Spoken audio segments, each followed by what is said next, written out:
튀르키예의 새로운 스텔스 전투기는 결국 바보가 될 수 있다. KF-21의 경쟁자가 될 것이라는 튀르키예 5세대 전투기 칸이 첫 비행을 마친 후 미국 매체 내셔널 인터레스트에 의해 결국 가치가 없는 무용지물이 될 수 있다고 평가되었습니다.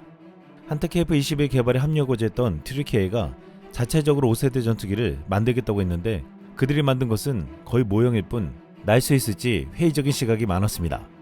하지만 지난 2월 첫 비행을 성공적으로 마치자 튀르키예는 이를 엄청난 업적을 이뤄낸 것으로 자랑했습니다. 당시 에르도안 튀르키예 대통령은 오늘 아침 튀르키예 전투기 칸이 첫 비행을 성공적으로 마쳤다며 튀르키예 방위산업의 자랑스러운 날이라고 칭하했습니다. 할룩가르긴 튀르키예 방위사업청 청장은 우리나라는 칸을 통해 5세대 전투기뿐만 아니라 세계에서 소수의 국가만이 가진 기술도 보유하게 될 것이라고 말했습니다. 여기 한술 더 떠서 스페인 군사 매체 디펜사닷컴은 튀르키예의 강력한 항공기는 록히드 마틴이 개발한 F-22 랩터와 F-35의 성능과 맞먹을 수도 있다는 제안도 있다고 다양한 보고서가 설명했다라고 말했습니다. 그런데 지금 튀르키예가 만든 이 5세대 전투기가 현실적으로 양산이 가능하냐는 질문이 나오고 있습니다. 이번에 칸 시제기에 사용된 것이 F-16에 사용되는 미국산 F-110 엔진이었습니다. 많은 전문가들이 말하는 것은 전투기에서 가장 중요한 것은 엔진인데 미국의 엔진을 사용하는 것을 허용해 줄 리가 없고 이를 개발하기도 쉽지 않다고 했습니다. 튀르키예는 자체 생산 엔진이 2028년에 시작된다고 했지만 언제 완성될지 의문이고 이것이 성공할지도 장담할 수가 없다고 했습니다. 실제로 충분한 자금과 수십 년의 노력이 있어도 신뢰할 수 있는 엔진을 제조하는 것은 어렵기 때문입니다. 지금 튀르키예는 블랙 20이라 불리는 터키산 엔진을 사용하는 칸의 두 번째 배치는 2030년대 이전에 완료될 예정이라고 했지만 은퇴한 튀르키예 공군 전투기 조종사이자 학젠 후세인 파이자는 5세대 요구사항을 충족하는 전투기 엔진은 2040년까지 준비되지 않을 수도 있다고 단언했습니다. 한국의 KF-21은 2026년에 개발을 마치고 2028년까지 40대를 생산하겠다고 했는데 이로부터 10년이 훨씬 지난 시점에서도 KF-21의 경쟁자라는 튀르키예 칸은 엔진 개발도 못하고 있을 가능성이 높다는 것입니다. 그런데 더욱 중요한 것은 개발에 드는 엄청난 비용을 튀르키예는 감당할 수 없다는 것입니다. 미국 매체 내셔널 인터레스트는 칸이 튀르키예가 만든 5세대 전투기라고 하지만 영국의 BAE 시스템과의 국제협력 및 미국과의 엔진 생산에 의존하고 있다고 지적했습니다.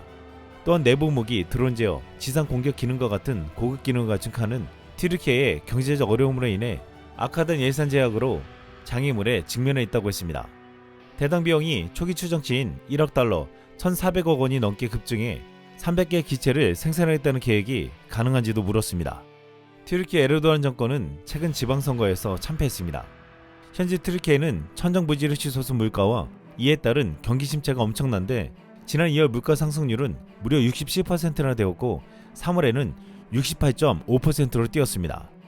이 같은 최악의 경제 상황은 과연 5세대 전투기 엔진을 개발할 수 있겠냐는 의문을 더하고 있습니다. 러시아와 전쟁을 하고 있는 우크라이나는 튀르키예가 첫 시험 비행에 성공하자 자신들이 튀르키예 차세대 전투기 칸을 구매할 것이라고 발표했습니다.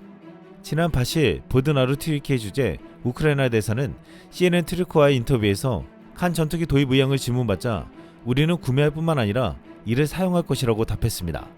그러면서 우크라이나는 튀르키예 전투기 칸에 들어갈 엔진을 개발하고 있다며 전쟁 발발 전부터 칸 엔진 입찰에 참여하고 있다고 말했습니다. 이는 전쟁 전 엔진 생산 능력이 없는 튀르키예가 우크라이나 협조 요청을 한 것으로 보였는데 지금 우크라이나의 상황이라면 엔진 생산을 제대로 해줄 수 있는지 이 또한 회의적인 시각이 많습니다. 그런데 문제는 엔진에만 있는 것이 아닙니다. 전투기를 만드는 강대국들이 절대 주지 않는 에이사 레이더, 적외선 감시 및 추적 장비 IRST, 전자광학 표적 추적 장비 EOTGP, 그리고 통합 전자전 장비 EW 슈터로 대표되는 중위 한정 장비 등을 개발하지 못했다는 것입니다. 한국도 KF-21을 만들기 위해 에이사 레이더 등 핵심 기술을 이전받지 못해 스스로 개발에 성공한 바 있는데 튀르키예는 자체 개발에 성공하지 못한 상태이고 이를 받을 것이라는 기대감도 없습니다. 이렇게 앞으로 리스크를 해결하기 위해서는 엄청난 자본과 시간이 들기에 칸의 대당 가격은 훨씬 더 올라갈 가능성이 높다고 보고 있습니다.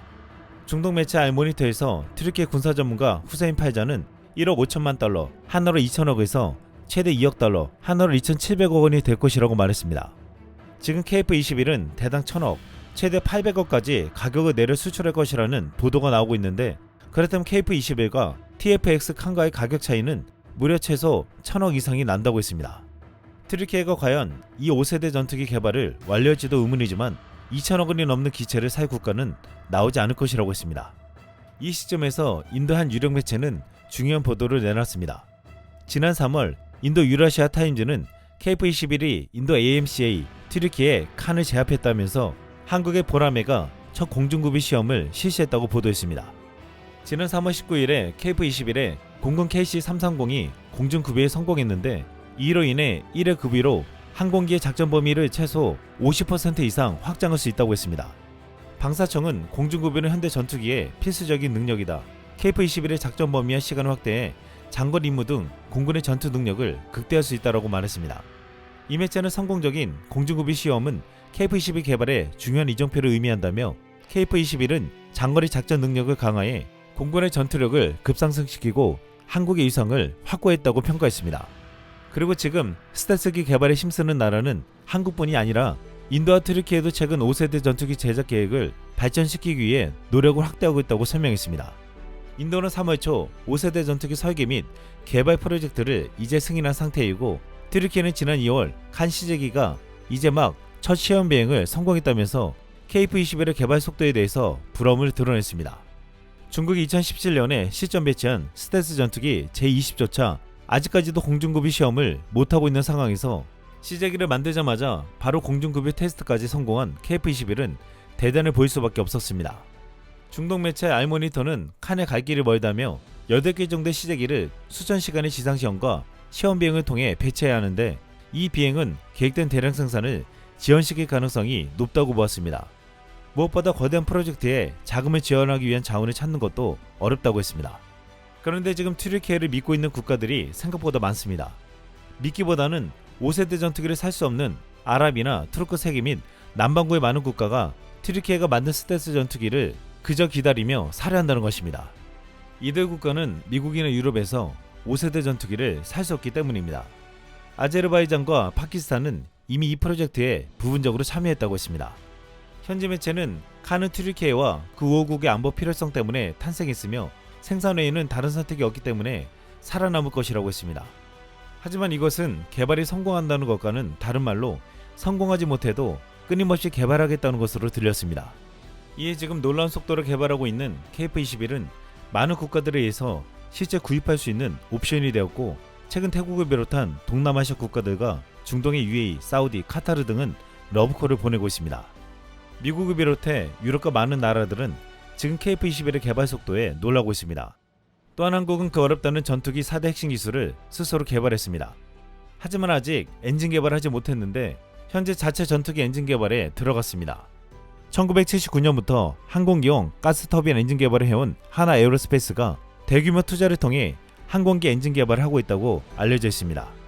튀르키예와 인도, 주변 나라 일본까지 스텔스기를 개발한다고 하지만 언제 완성될지 회의적인 시각이 많습니다. 하지만 한국은 지금 엄청난 속도로 스텔스 전투기를 개발하며 하나씩 눈으로 보여주고 있습니다. 이상 쓸망이었습니다.